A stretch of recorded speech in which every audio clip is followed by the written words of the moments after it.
נוסעים במכונית הישנה לתוך הלילה הרטוב. שמי רפי הררי, מלמד על רכב רגיל, גיר רגיל, לרכב פרטי, ואני אחראי פה על הניהול האדמיניסטרטיבי של הבית ספר. לפעמים לדעתך הגיל הנוכחי מתאים לנהג חדש? לדעתי כן. 16 ו9 חודשים זה גיל שהוא די מתאים והולם. כן, בארצות הברית אמנם זה יותר נמוך. האם החוק החדש של תקופת הליווי למשך חצי שנה הוגן בעיניך? לדעתי הוא לא מספיק. צריך פשוט לתת יותר זמן לליווי. מניסיון ומראייה של כל מיני חבר'ה צעירים שדואגים, כנראה שהליווי לא היה מספיק זמן. האם הביטוח היקר לנהג חדש או צעיר הוגן בדעתך? לדעתי, ככה, קודם כל זה יקר מאוד, מה שמקשה על חבר'ה צעירים להיכנס לביטוח, ואז עושים להם ביטוחים זמניים לתקופות זמן קצובות, אבל אני מכיר הרבה חבר'ה צעירים שהרסו מכוניות והביטוח שלהם ביוקר. אז ככה שזה לכאן או לכאן. אוקיי. מה יש לך להוסיף או לייעל לגבי לימוד הנהיגה מהניסיון שלך? מהניסיון שלי לא לקמץ בשיעורי נהיגה. יש ציבור השתרשה, אבל בעיקר אצל החבר'ה הצעירים, שמישהו גבר לוקח כמה שפחות שיעורים. וזה בעצם מה שמביא אותו אחר כך לצרות ובעיות.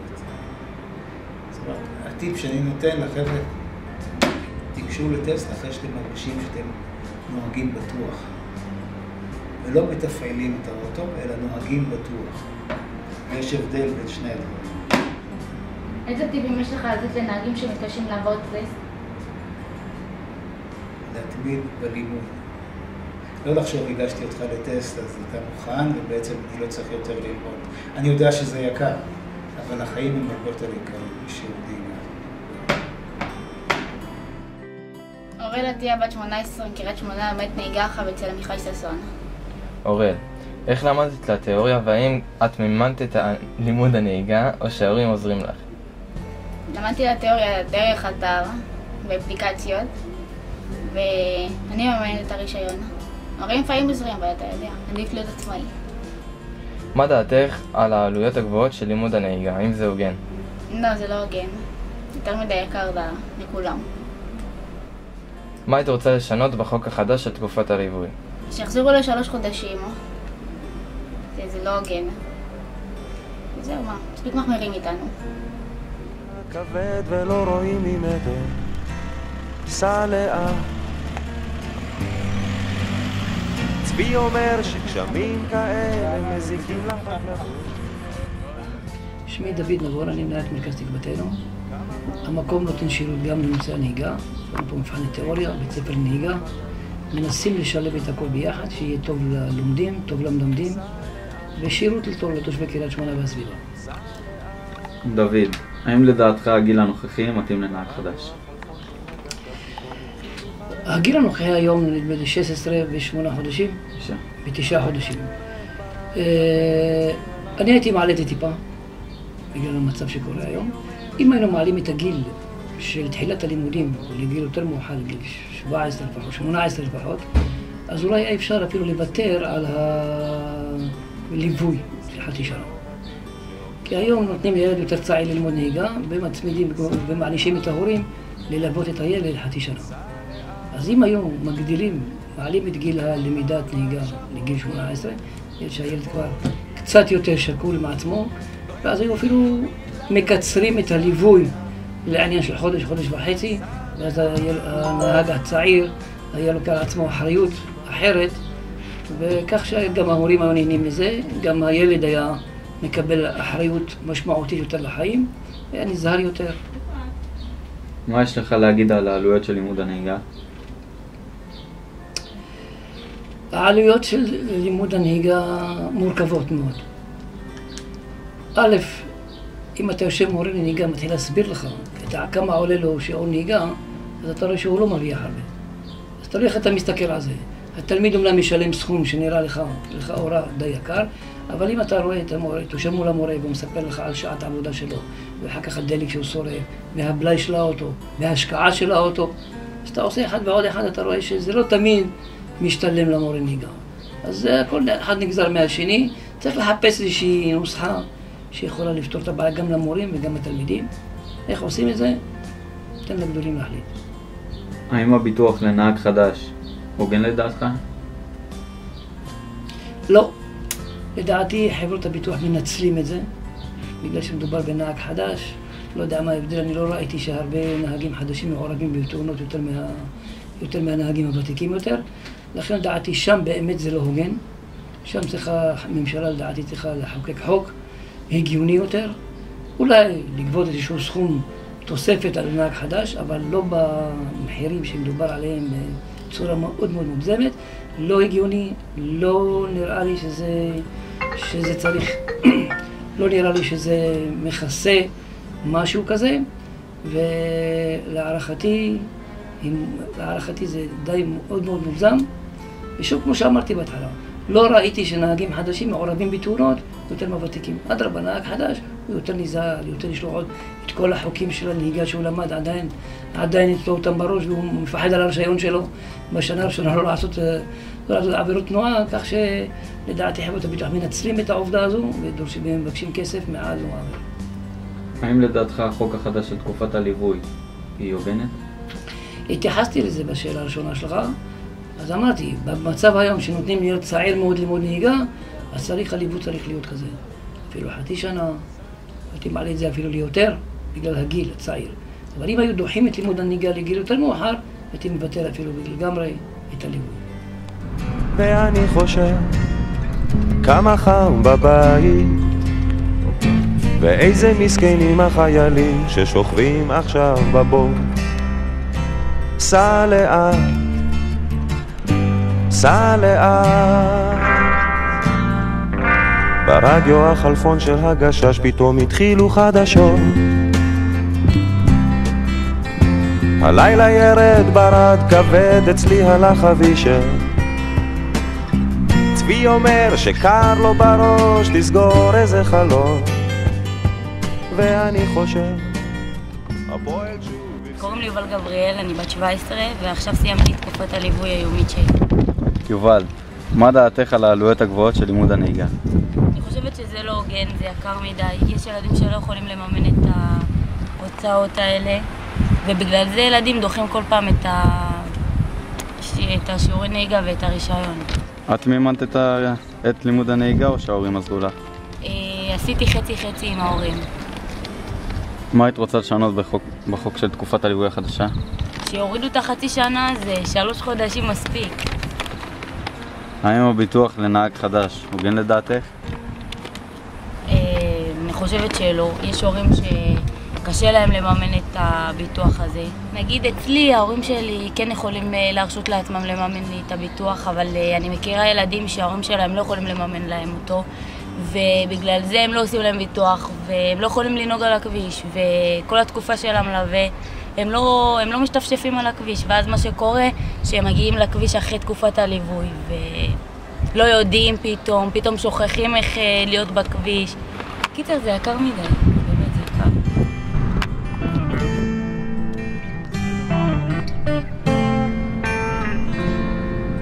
נוסעים במכונית הישנה לתוך הלילה הרטוב. הגשם שוב נהיה כבד ולא רואים ממטר. סע לאט. צבי אומר שגשמים כאלה מזיקים לחקלאות. ואני חושב כמה חם בבית, ואיזה מסכנים החיילים ששוכבים. שלום, אני אורלי לוי מקריית שמונה, 38. אורלי, האם לדעתך הגיל הנוכחי מתאים לנהג חדש? כן, אני חושבת שזה הגיל היחיד, כאילו הוא מתאים להתחיל. אוקיי. האם החוק החדש של תקופת הליווי למשך חצי שנה הוגן? לא. למה? אני חושבת שזה תקופת זמן ארוכה מדי. האם הביטוח לנהג חדש הוגן לדעתך? לא, הוא יקר מדי. למה? יש לי בת שעומדת להוציא רישיון וזה גם ייפול עליי, על הכיס שלי. מה דעתך על העלויות הגבוהות של הלימוד נהיגה? בתקופה שלי זה היה זול, היום אני לא יודעת מה המחיר. אתה מודע לזה? גבוהים. גבוהים? אני בשכונה שלי למשל, אני רואה, הילד שלי, כאילו, למשל הבן דוד שלי, אוקיי? ההורים נסעו לאילת, הוא עשה שם חגיגה, קטינות עלו למעלה, בקבוקים של וודקה, זה קטסטרופה. הנוער של היום זה לא קשור ללימוד נהיגה, לא קשור לגיל, לא קשור לביטוח, לא קשור לכלום. אז מה שאני אומרת בקשר לנהיגה, הגיל, לדעתי הגיל מתאים, אוקיי? מבחינת הביטוח נכון, זה מאוד יקר, כי היום מי שמוציא את הכסף על זה, זה ההורים, לא הילדים. ילדים היום הולכים, עובדים באולמי אירועים בשביל ה-80-120 שקל ליום, וזה לא כן, אין להם מספיק את הכסף ואת היכולות לעשות את זה.